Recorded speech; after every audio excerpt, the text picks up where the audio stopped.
my family, your family, Italians, Irish, Hispanic. When they came to this country, they faced a great deal of prejudice, and people just accepted it, and we should have called them out for it. I have I have this trunk with all sorts of stuff in it.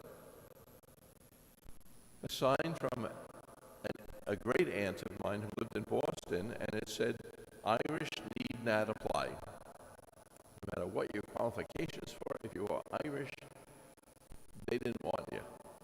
And I think the Italians went through the same. I'm sure Slovaks went through the same. I'm sure Polish went through the same, depending on where you were.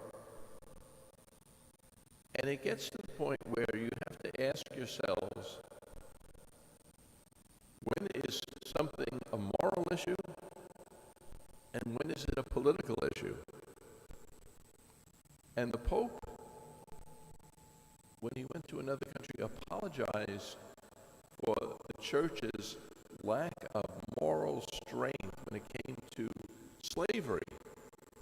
And there were people back in Civil War times who were saying, you have no right to say that slavery is immoral because it is a political issue. And I think what we start to see is that there are a lot of issues that have a moral basis to it, where there's a right and a wrong. Then it becomes a political issue and it gets diluted.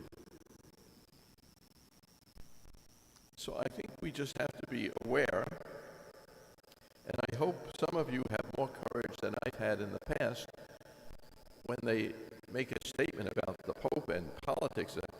No, this is the gospel. This has nothing to do with whether you're a Democrat or a Republican or liberal or conservative. The Pope is talking morality, the words of Jesus, and how we need to apply them to each situation. Now,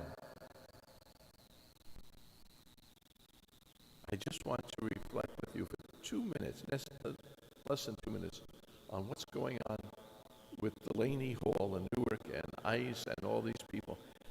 The other day, one of the protesters said to one of the guys at ICE, I know who you are, I know who your family is, I know who your children are, and I'm going after them.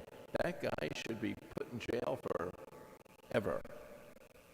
What a terrible thing to say to someone who's just trying to do his or her job. And I think those people in ICE, the officers, are caught up in a mess. And we can't expect them to fix it. But as I listened, and I think there were some, and they said that 5 out of the 6 people who were arrested were from out of state.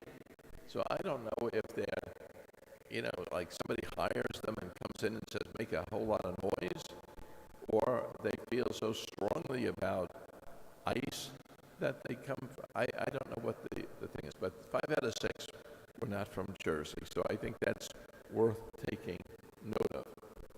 But then I was saying, what are they protesting about? Why is everyone so upset?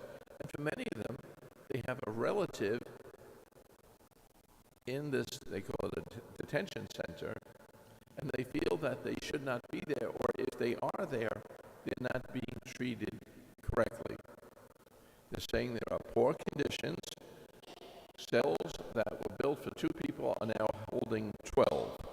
They say the food is bad. And they say that there's a lack of medical attention if you're in there. So what is the solution? It's not protests by anybody.